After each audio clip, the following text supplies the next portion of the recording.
علماء نے آپ علیہ السلام کے بہت سارے معمولاتی زندگی لکھے ہیں. آپ علیہ السلام کیسے تھے، صفحۃ و تفاسیر میں مصنف لکھتے کہ نبی پاک صلی اللہ علیہ وسلم میں عظمت کی تمام صفات کو اللہ نے یکجا فرمایا تھا. بہترین نسب، بہترین حسب، سخاوت میں اعلیٰ مقام، فصاحت میں عالی شان، بلاغت میں سب سے آگے. ہیگل کا نام آپ نے سنا ہوگا نا، جو مغرب کے دانشور ہوتے ہیں. یہ کیا کرتے ہیں؟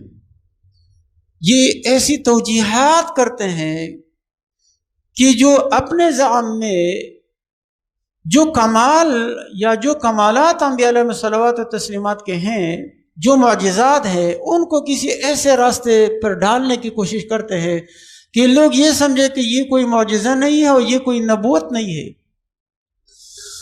تو ہیگل کا جو اپنا فلسفہ ہے اس سے جو ہے نا مجبور ہو کر کے نبی علیہ السلام کی فصاحت اور بلاغت اور شجاعت اور سخاوت، ان صفات کی کیا تعویل کرتے ہیں؟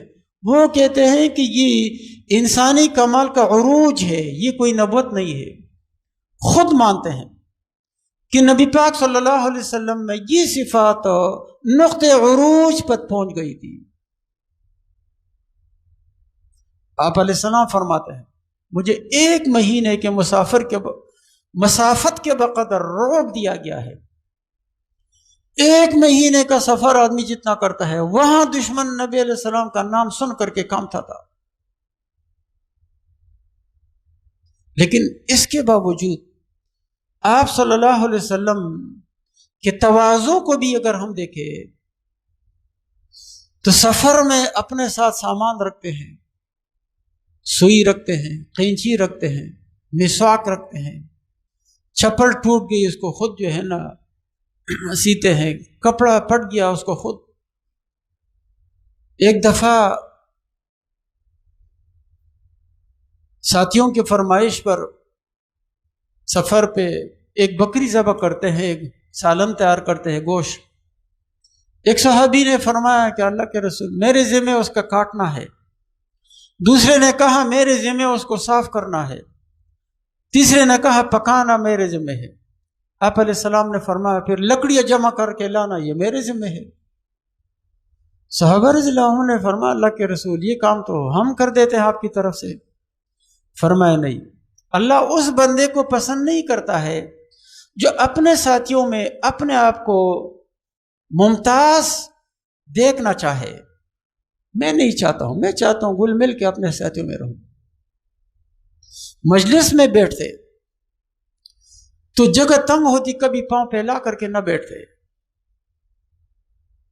اور اس طرح بیٹھتے کہ باہر سے آئے ہوئے شخص کو، اعراب آتے، دیہاتی لوگ آتے اطراف سے بیعت کے لیے، اسلام قبول کرنے کے لیے، تفتیش کے لیے، جاسوس کے طور پہ جو بھی آتے، ان کو پتہ چلانا مشکل ہوتا کہ ان میں وہ سردار کون ہے.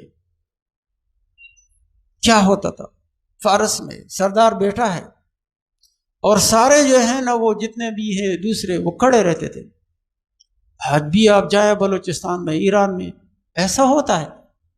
سردار بیٹا رہے گا، دوسرے جو ہیں ان کے بھتیجے، بھانجے، خادم، چوکر، نوکر وغیرہ، وہ اس کو بے ادبی سمجھتے ہیں کہ وہ بیٹے رہیں، کھڑے رہیں گے. آپ علیہ السلام نے منع کیا. حتیٰ کہ سن 5 ہجری میں آپ علیہ السلام گھوڑے سے گر گئے، داہنا پھیلو چھل گیا، بیٹھ کر کے نماز پڑھاتے تھے. صحابہ کرام رضی اللہ عنہم کھڑے ہو گئے، آپ نے منع کیا نہیں آپ بھی بیٹھ جاؤ. وہ الگ بات ہے کہ بعد میں یہ حکم منسوخ ہو گیا. مرضی وفات میں آپ علیہ السلام بیٹھ کے نماز پڑھا رہے ہیں.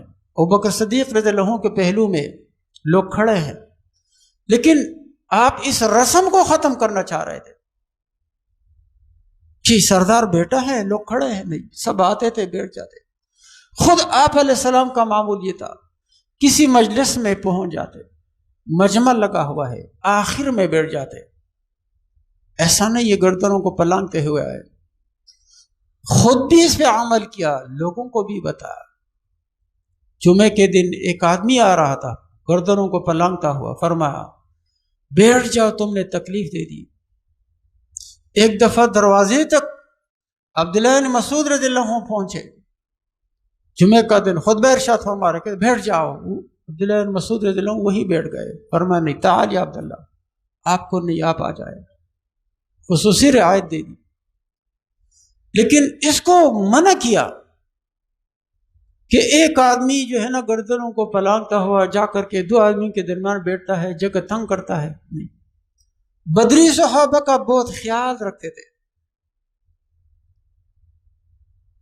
آپ چاہتے تھے کہ جو السابقون الاولین ہے، پہلے جنہوں نے اسلام قبول کیا، غزوہ بدر میں حصہ لیا ہے، وہ میرے قریب بیٹھ جائے، پسند فرماتے۔